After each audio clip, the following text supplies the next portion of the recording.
छत्रपती संभाजीनगर जिल्ह्यातील गंगापूर तालुक्यातील शेंदूरवादा सर्कलचे राजकीय समीकरण पुन्हा एकदा बदलले आहे।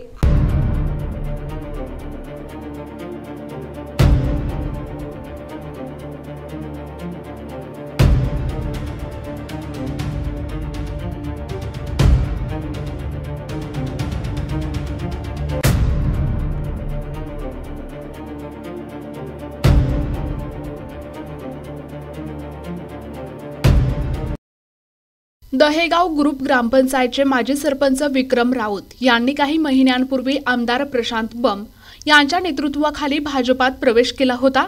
मात्र स्थानिक गटबाजी आणि मतभेदांमुळे त्यांनी पुन्हा एकदा आपली राजकीय दिशा बदलून अजित पवार गटात घरवापसी केली असून कार्यकर्त्यांमध्ये उत्साहाचे वातावरण निर्माण झाले आहे। स्थानिक स्वराज्य संस्थांच्या निवडणुका जाहीर होताच जिल्ह्यातील इच्छुकांच्या हालचाली वाढल्या होत्या। मात्र आरक्षण सोडतीनंतर आणि काही नेत्यांच्या पक्षांतरामुळे राजकीय चित्रात मोठा बदल झाला आहे। दहेगाव ग्रुप ग्रामपंचायतचे माजी सरपंच विक्रम राऊत यांनी काही महिन्यांपूर्वी आमदार प्रशांत बम यांच्या नेतृत्वाखाली भाजपात प्रवेश केला होता। मात्र स्थानिक गटबाजीमुळे त्यांनी पुन्हा माजी आमदार सतीश चव्हाण यांच्या नेतृत्वाखाली राष्ट्रवादी काँग्रेस अजित पवार गटात पुनरागमन केलं आहे। माझी तयारी अशी आहे की मी जे पाठीमागच्या 2017 या निवडणुकीमध्ये शेंदूरवादा जिल्हा परिषद निवडणुकीसाठी मी माझ्या मिसेसला ओबीसी जागा महिला असल्यामुळे उभा केलं होतं। परंतु त्यावेळेस मी आघाडीची जी जागा होती, मी राष्ट्रवादी काँग्रेस पक्षाचा मी जन्मताच कार्यकर्ता आहे, परंतु काँग्रेस पक्षाला जागा सुटल्यामुळे पंजा निशाणीवर मी माझ्या मिसेसला निवडणुकीसाठी रिंगणात उभा केलं होतं। आणि अतिशय त्यावेळची परिस्थिती माझी म्हणजे आर्थिक परिस्थिती नव्हती, परंतु पक्षाने मला जी जबाबदारी दिली, तिकीट दिलं, मी निवडणूक लढलो। आणि त्यावेळेस खरोखर शेंदूरवादा सर्कलच्या गोरगरीब जनतेने विकासाच्या मुद्द्यावर आणि एक चांगला कार्यकर्ता म्हणून त्यावेळेस मला भरघोस मत, हे कुठल्याही म्हणजे 1 रुपयाही खर्च मला जवळजवळ जो काही खर्च लागतो, परंतु असा पैसा म्हणून मला निवडणुकीत मतदान केले नव्हते। गोरगरीब जनतेने मला त्यावेळेस मतदान केले। मी 2 नंबरचा त्यावेळेस जवळजवळ विजयी झालाच होता, परंतु काही गावामुळे माझा पराभव झाला।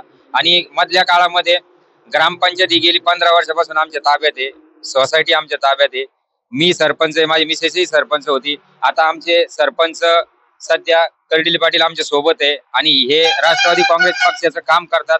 मी देखील राष्ट्रवादी पक्षाचाच कार्यकर्ता आहे जन्मतात, परंतु विकासाच्या मुद्द्यावर मी स्थानिक आपले जे आमदार आहे यांच्याकडे मी मागील काही महिन्यापूर्वी गेलो होतो, परंतु आमदारच्या कार्यावर मी प्रश्नचिन्ह निर्माण करत नाही, परंतु स्थानिक गटबाजी, मला जे स्थानिक विरोध इथं ज्या कार्यकर्त्यांचा आहे त्या कार्यकर्त्यांच्या विरोधाला मी म्हणजे विरोधामुळे मी हा पक्ष सोडून माझ्या पहिल्या पक्षाकडे माझ्या राष्ट्रवादीच्या घरच्या पक्षात मी पुन्हा आलेलो आहे। मला याचा आनंद आहे।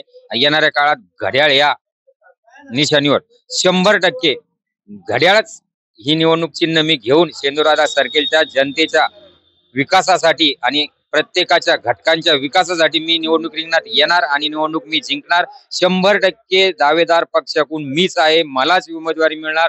घड्याळ ही माझ्याकडेच असणार।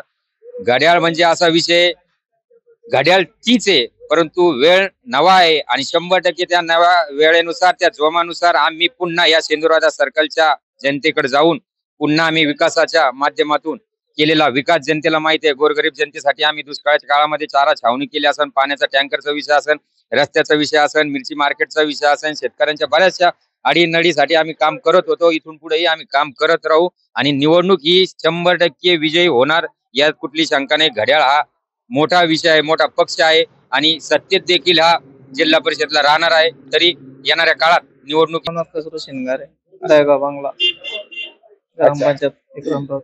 निवडणुकीमध्ये सध्या वातावरण तापलेलं आहे। वातावरणामध्ये काय विकास कामाच्या मुद्द्यावर निवडणुका होतील का?